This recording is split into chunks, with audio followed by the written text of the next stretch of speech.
حافظ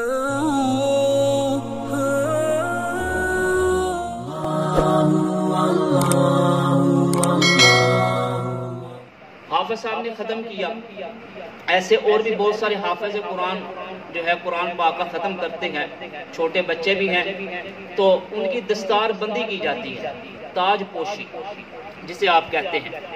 باقی سب کو چھوڑو، اس حافظ قرآن کے والد کو کہا جائے نا کہ آپ کے بیٹے نے جو ہے قرآن پاک ختم کیا ہے، اتنی برکت والی کتاب 30 کے 30 پارے جو ہیں اپنے سینے کے اندر سجا دیے ہیں، وہ اتنی بابرکت کتاب ہے، جس سینے میں آئے تو وہ سینہ اعلیٰ ہو جاتا ہے، جس مہینے میں آئے تو وہ مہینہ سارے مہینوں سے اعلیٰ ہو جاتا ہے، جس شہر میں آئے تو وہ شہر سارے شہروں سے اعلیٰ ہو جاتا ہے، جس رات آئے تو وہ رات ساری راتوں سے اعلیٰ ہو جاتی ہے، جس نبی پر آئے تو وہ نبی سارے نبیوں سے اعلیٰ ہو جاتا ہے۔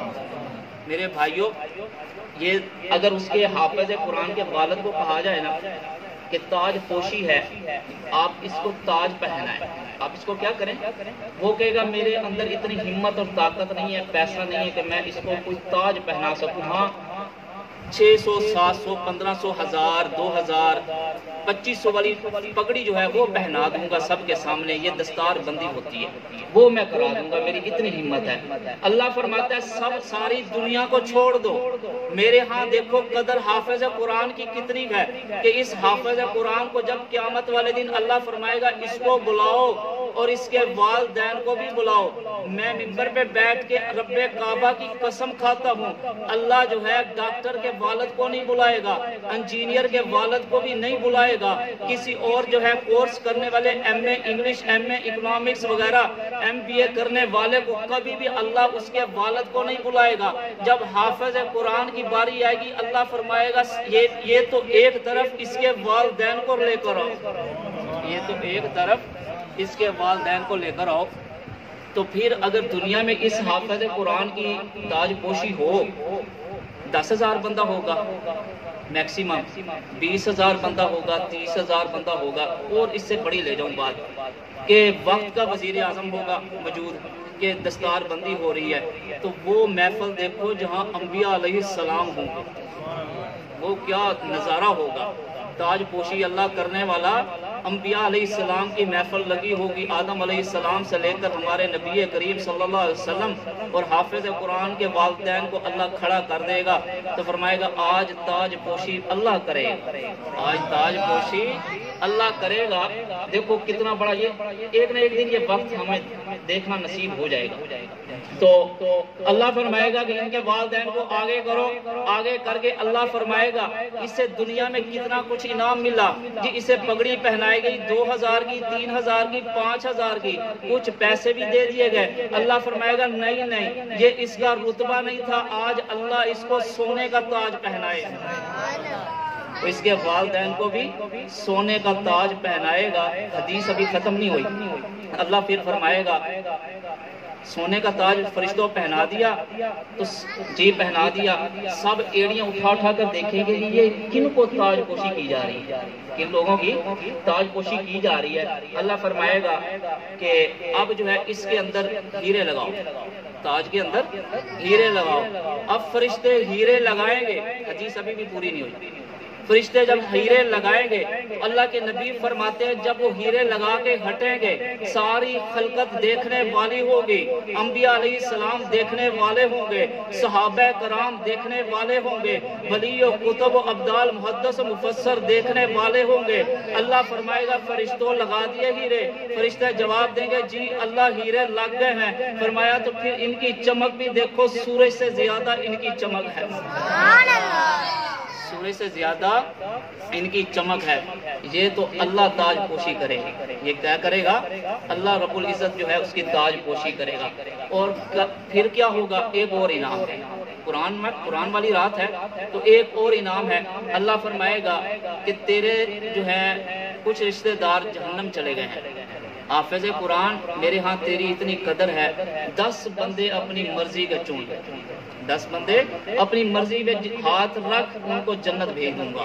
تو وہ ہاتھ رکھے گا اپنے رشتے اقارب پر, عزیز و اقارب پر, تو اللہ جو ہے ان کو جنت جو ہے بھیج دے گا, ان پر جنت واجب کر دے گا, جہنم حرام کر دے گا. تو یہ تو ایک شفاعت ہو گئی حافظ قرآن کی. دوسری شفاعت آئے گی چھوٹے بچے کی. دوسری شفاعت آئے گی چھوٹے بچے کی. آج ہم بڑوں پر بڑا خرچہ کرتے ہیں, بڑوں پہ بڑا خرچہ کرتے ہیں, جہاں کہیں سے بھی ہو وہ جداد میں بھی حصہ لے لیتے ہیں, ان کو جہاں سے بھی ہو جیسے بھی کمایا جائے, حلال ہے حرام ہے کوئی دیکھا نہیں جاتا کہ اس کی جو ہے عزت بچائی جائے. لیکن یاد رکھیں رب کعبہ کی قسم, وہ بچہ کل قیامت والے دن آپ کی عزت نہیں بچائے گا. کل قیامت والے دن آپ کی عزت کخ نہیں بچائے گا. دنیاوی بچہ جس کو بڑا کیا, اس کو پالا پوسا, اس کے لیے سارا کچھ محنت کی, اس سے جب آپ ایک نیکی مانگے گے نا تو وہ آپ کو نیکی نہیں دے گا. وہ کہے گا نہیں میری اپنی جان پہ بنی ہے, ابا جان جائے جہنم میں تو جا, مجھے کیا ہے. اب آپ لوگوں نے محنت کر کے حصہ بھی اسے دیا, جیسے کیسے کمایا اس سے سارا کچھ اس کے لیے تیار کیا. تو چھوٹا بچہ جو نابالغ تھا اس کے لیے کچھ بھی نہیں کیا. اب سننا حدیث کیا ہے, اللہ فرمائے گا ان کے والدین پہ جہنم جو ہے واجب ہو گئی ہے. اب فیصلہ ہو گیا ان کے والدین جہنم جائیں گے, تو بڑے تو نیکی دینے کے لیے تیار نہیں ہیں, بڑے نیکی لینے کے لیے تیار نہیں ہے. اللہ جب دیکھا تو چھوٹے بچوں نے فرشتوں کا یوں جو ہے راستہ روک دیا. نابالغ بچوں نے, مسلمان کے نابالغ بچوں نے یوں ایسے دونوں ہاتھ کر کے فرشتوں کو روک دیا. فرشتے پھر واپس جاتے ہیں, یا اللہ ان چھوٹے بچوں نے ہمارا راستہ روک لیا ہے. اللہ فرماتا ہے دیکھو تو صحیح ان کی بازویں کتنی ہے, ان کے اندر طاقت کتنی ہے, اور تمہارا فرشتوں تمہارا راستہ روک لیا ہے. کہتے کیا ہے, اب بچوں کی اپیل سنو, کل قیامت والے دن وہ اللہ سے کہیں گے یا اللہ دنیا میں بھی ہم نے ان کا پیار نہیں دیکھا تھا, کیا جنت میں بھی ہم ان کا پیار نہ دیکھیں. تو اللہ فرمائے گا میرے بچونگڑو اللہ سے بحث کر رہے ہو, تمہارے صدقے میں نے تمہارے والدین کی بخشش کر دی.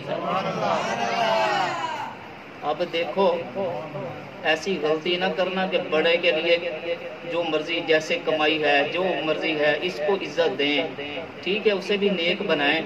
بچہ ہمیشہ وہ کام آئے گا جو نیک ہوگا. وہ بچہ کس فائدے کا جس کو آپ نے اتنی تگودو سے ایم اے انگلش کرایا, ایم اے اکنامکس کرایا, ایم بی اے کرایا, تو وہ آپ کا جنازہ ہی نہ پڑھ سکا, وہ آپ کا کسی پہ ہٹ نہیں, وہ آپ کا جنازہ ہی آپ کی بخشش کی دعا ہی نہ کرا سکے, تو کل قیامت والے دن تو ویسے بھی اس نے نیکی نہیں دینی, اس کی تو اپنی جان کی بنی ہوگی. تو کام کون سے بچے آئیں گے, ایک تو نابالغ جو چھوٹے, تو دوسرا یہ حافظ قرآن, قاری قرآن, یہ چیزیں جو ہیں یہ اولاد جو ہے کام آئے گی. یہ اولاد صدقہ جاریہ ہے, دنیاوی اولاد صدقہ جاریہ کبھی نہیں بنتی, یہ اولاد جو ہے صدقہ جاریہ بن جائے گی.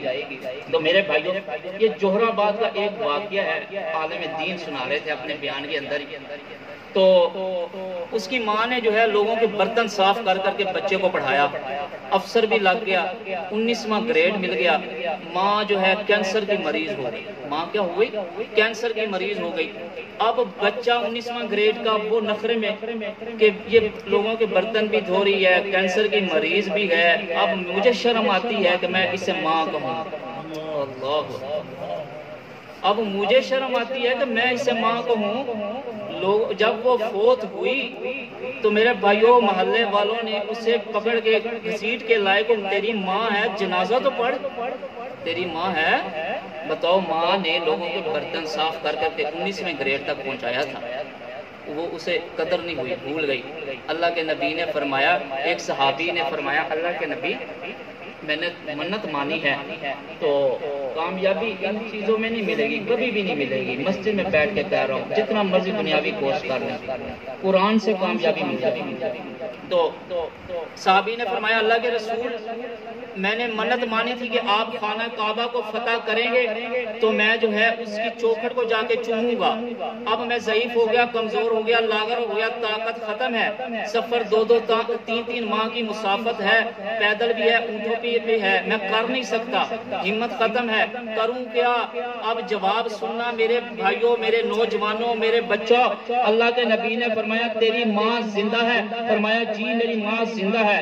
اللہ کے نبی نے فرمایا اس کے پیر چومنا تیرا کام ہے، خانہ کعبے کی چوکھٹ کے برابر ثواب دینا اللہ کا کام ہے۔